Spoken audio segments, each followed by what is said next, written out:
taong 2001 nang sumabak si Brian the Hawaiian Punch Viloria sa pinakaunang laban nito bilang isang professional boxer. At napakaganda nga po talaga ng ipinakita nito sa laban. Pero bago po yan mga sir, kung ngayon ka pa lang po napadpad sa aking channel, huwag mo namang kalimutang mag-like at subscribe. Well, madaming bumilib kay Brian Viloria sa kanyang unang laban, maging ang legendary na si Freddie Roach na nasa kanyang corner. Napahanga nito ng gusto. Alam naman natin na magandang naging takbo ng amateur career nitong si Brian Viloria. Maging nga pong si The Filipino Plus ay kanyang tinalo. Silipin po natin ang record ng kanyang kalaban na si Benjamin Escobia. May kartada itong 14 na panalo at 16 ang talo at 5 naman po dito ay knockout, habang si Brian Viloria naman ay unang laban pa lamang.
You're right, the guy had over 26 pro fights, and there's something about Viloria.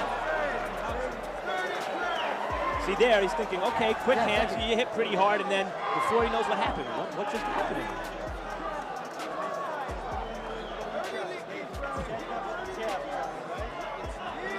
Never hook with a hooker. You don't. And that's another thing about Viloria. What we're doing here, folks, is we're not saying Escobia hadn't landed any punches. We're saying that's how many more Viloria has landed. And the sick thing about Viloria is guys with his kind of power generally look one punch at a time. He's putting punches together. He's a volume puncher with power at the flyweight level. You don't see many guys who hit like this at flyweight, let alone who throw that many punches with him. Max, if you did not know who Brian Viloria was, you're just the average fan walking into this ring tonight. You'd be shocked to know this is his first professional fight. I would assume if this wasn't his 15th pro fight, he had an extensive amateur career. Look at the way he's just attacking the body. Committed to those body shots. Waiting for Escobia to put down his hands and attack high. He needs to watch out a little bit though. He got into a rhythm of right weight, left shift his weight, right shift his weight, and got countered with a straight right hand as he should have been. what we're watching here inside this ring is the next Hawaiian Flame, where everyone's talking about the passing of the torch here, but well, Viloria has a higher ceiling than Salute ever did. And as I said at the top, if he can be as professional as Salute has been throughout his career, sky's the limit. he is bringing volcanic power to the lighter weight division. He's as exciting an Olympian who's turned pro in the last 6 months as anyone. And I have a feeling people are going to want to watch him fight as much or more than anyone. And maybe at home are wondering, well, why are we waiting so long to see Brian Viloria's debut? It's a very sound fighter outside of the ring, saying that I wanted to wait and find out what would be the best deal for me, not financially, but the best deal for me personally, overall. Where can I go with the most growth? He signed with Lou DiBella, whose policy, former fight maker at HBO, whose policy is full disclosure and wants to revolutionize the way business in boxing is done, and obviously made him the best offer.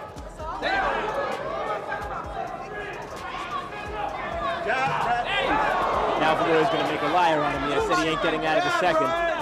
Viloria. Now see, that's the thing. You exchange with Viloria, you get a little gun shy, because in the exchanges is where he knocks you out, where he hurts you.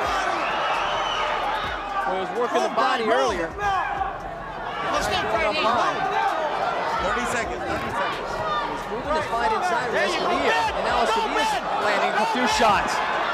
Don't let him rest. Don't let him rest, man. Credit Escudilla for coming back from that knockdown. Absolutely. Viloria got shook up a little bit there as we're raving about it. He got shook up. Well, he's shaking up this crowd with electricity, that's for sure. Let him rest. Let him rest, Ben. More of it from Hawaii. The professional debut of Brian Viloria continues after this. Right. Stopped respecting what was coming back at him, and as soon as you take something for granted in boxing, that's what happens. The two just going back and forth at the start of round number 3. I mean, Viloria's and he knocks him down again. That's it. Viloria was shook up again, make no mistake. He looked like he was in trouble, but his power bailed him out. Escudilla is on his feet, so you can see Viloria's family watching him closely. He's got a big lead, now he's going for the knockout. You better not get stuck here, because this guy can punch. A left that just stuns Escudilla, and now Viloria's got him in the corner. Now you see, Viloria has to be careful, like Arturo Gatti. He can punch. His hook will usually get there first. He'll usually bail him out. It gives you an excuse to get sloppy and a little bit, believe it or not, lazy. Because you think I can rely on that hook. You shouldn't just rely on the hook, although maybe Don't wait, man, don't wait. Because it puts him in unnecessary danger. Ref, watch that. This professional fight, he's not afraid to mix it up inside against his opponents. You can see he's just going inside there for a second in the corner, but he's leaning up against them, throwing those body shots and going with the uppercuts. You were talking about valuable experience for Navarro. This is valuable experience. This is valuable experience for Viloria, because the pressure on him in his pro debut against the tough guys, he got a little sloppy. I think he was hurt twice in the fight, and yet has come back and is having to deal with some adversity early and overcome it. Now, as much praise as we're tossing to Viloria, you got to give some credit here to Escudilla, who just gets himself back up, and for a moment seems like he's completely out of the fight, and he finds himself continuing here a minute after the knockdown. Veteran of 27 fights. His experience. He's not throwing back again.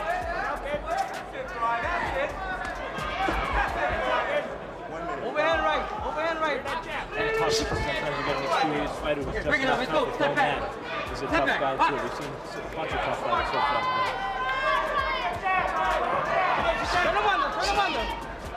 Viloria saying that it was extremely important for him to have his professional debut in Hawaii, but equally important for him to be having his first professional title fight or defending a title for the first time in his home state. Let's forget about titles for now. He needs to win his professional debut. He should win this fight. He looks like he's on his way, but it's still, this is not a predetermined outcome here. This guy should have to win. Maybe he should have to win.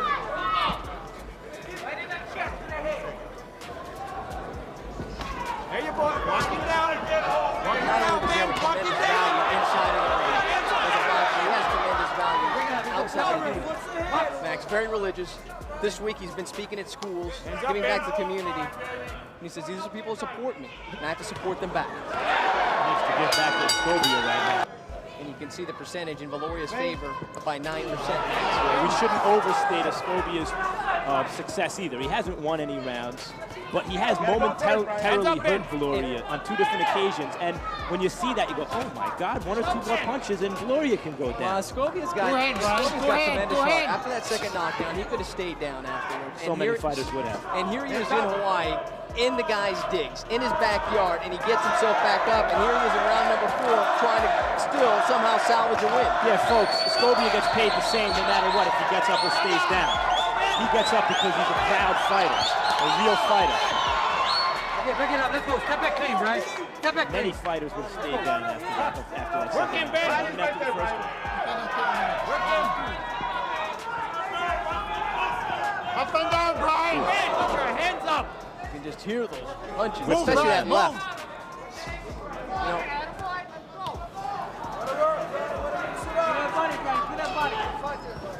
Snap the jab.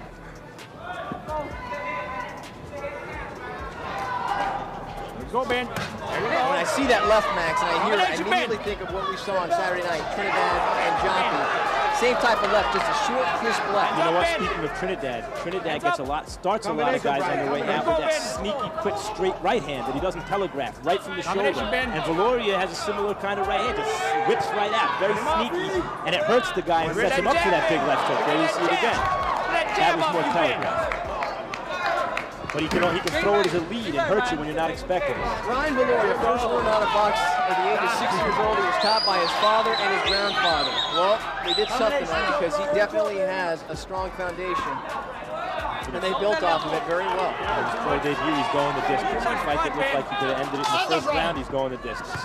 Too much fun at your expense. Which is not necessarily a bad thing. 30 seconds, Brian. He keeps fighting. He keeps fighting like guys like this, and when his time comes, he'll be much better prepared than another fighter who's promoted as a monster, but is matched very soft, and by the time he fights for the title, is unprepared. And not only that, he made the point with the 2 knockdowns, and we covered that point that Escobia is a different type of fighter. He picked himself back up. Other fighters would have stayed down, and he could have been done by this fight. Teddy Atlas always brings up the example of Jerry Coon. He could have been a better fighter had his management had more belief in him and matched him tough like this throughout his career. Very happy, the look of concern, but then the look of happiness at the very end.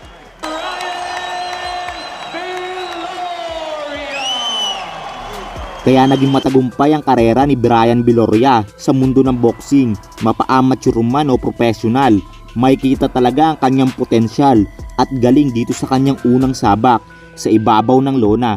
Sana nga po ay nagustuhan niyo ang video na to mga sir. Hanggang dito na lang po muna. Millionaire Sports nga po pala. At muli, salamat.